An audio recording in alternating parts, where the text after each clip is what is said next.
जनतेचे पैसे कसे लुटायचे अशी ही भ्रष्टाचारी व्यवस्था, जशी नोटबंदी जगातली सगळ्यात मोठी भ्रष्टाचाराची व्यवस्था होती, तीच व्यवस्था नरेंद्र मोदीजींनी शेअर बाजारात निर्माण केली, तीच पद्धत नीटमध्ये निर्माण केली आणि भ्रष्टाचाराचं एक मोठ्या प्रमाणात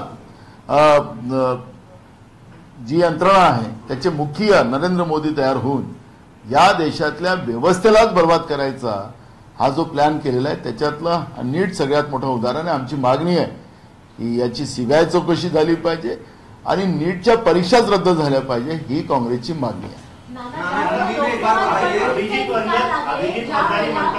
अभिजित वंजारी म्हणतात 288 लोकसभा निवडणुकीचे निकाल लागले त्यावेळेला तुमच्यावरती आरोप करण्यात आला की एका विशिष्ट प्रकारच्या जातीची मतं तुम्हाला मिळाली म्हणून तुमचा विजय झाला। राष्ट्रवादी अजित पवार गट आता त्याच जातीच्या लोकांकडे लक्ष केंद्रित करत आहेत, जे अल्पसंख्याक नेते आहेत त्यांच्याकडे महत्त्वाची जबाबदारी दिली जाणार आहे। दुहेरी भूमिका दिसते महायुतीमध्ये राहून।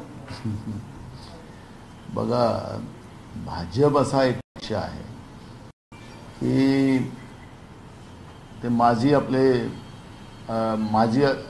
मुख्यमंत्री बिहारचे ते भगवान श्रीरामाला काल्पनिक म्हणत होते, आता त्यांना कॅबिनेटमध्ये स्थान मिळालेलं आहे।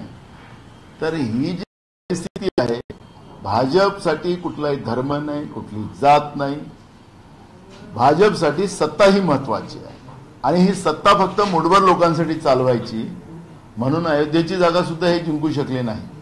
त्याच्यामुळे मला धर्म आणि जातीवर जायचं नाही, काँग्रेसने या धर्म आणि जातीवरचं राजकारण केलेलं नाही आणि करणार नाही।